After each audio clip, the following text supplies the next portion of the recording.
भारत के बिल्कुल एक छोर पर एक ऐसे कनेक्शन की कहानी है जो सिर्फ एक राज्य को नहीं बल्कि पूरे देश को जोड़ती है या तोड़ती है। चलिए इस कहानी को जरा और गहराई से समझते हैं। एक पल के लिए सोचिए, दिन की शुरुआत ही इन शब्दों से हो, कनेक्टिविटी कट गई।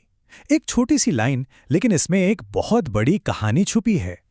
और फिर इसके ठीक बाद ये खबर आती है, स्टील का पुल ढह गया।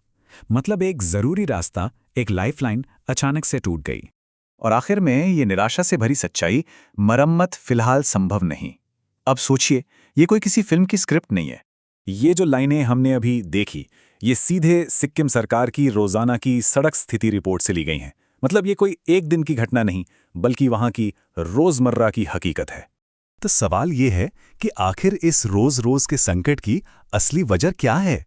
इस नक्शे को देखिए, यही है वो अकेला धागा जो पूरे राज्य को बाकी देश से जोड़े हुए हैं।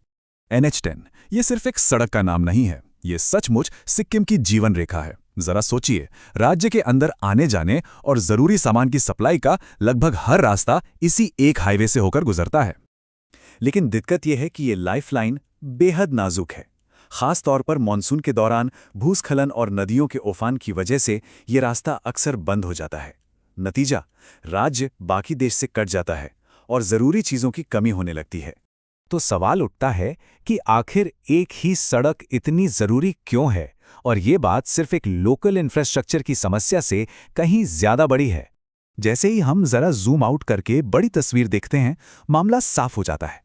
सिक्किम ठीक उस जगह पर है जिसे चिकन नेक या सिलीगुड़ी कॉरिडोर कहते हैं। वो पतला सा रास्ता जो पूरे नॉर्थ ईस्ट को बाकी भारत से जोड़ता है, और तो और इसकी सीमा चीन की चुंबी घाटी से भी लगती है। 2017 में जब डोकलाम में तनाव बढ़ा, तो इस कमजोर इंफ्रास्ट्रक्चर की समस्या ने रातों रात राष्ट्रीय सुरक्षा का रूप ले लिया। अचानक से एक भरोसेमंद कनेक्शन सिर्फ सुविधा नहीं, बल्कि एक रणनीतिक जरूरत बन गया। इस दशकों पुरानी समस्या को आखिरकार सुलझाने के लिए भारत ने एक नहीं बल्कि दो बड़े इंजीनियरिंग प्रोजेक्ट्स पर काम शुरू किया। एक तरफ सिक्किम को पहली बार रेलवे से जोड़ने की एक बहुत बड़ी योजना है, और दूसरी तरफ एक बिल्कुल नया, हर मौसम में चलने वाला हाईवे। ये दोनों मिलकर राज्य की कनेक्टिविटी की कहानी को हमेशा के लिए बदलने वाले हैं। चलिए पहले रेलवे प्रोजेक्ट को देखते हैं।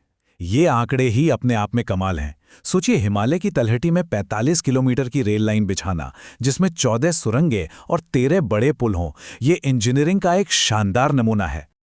और ये नंबर तो देखिए, 86%।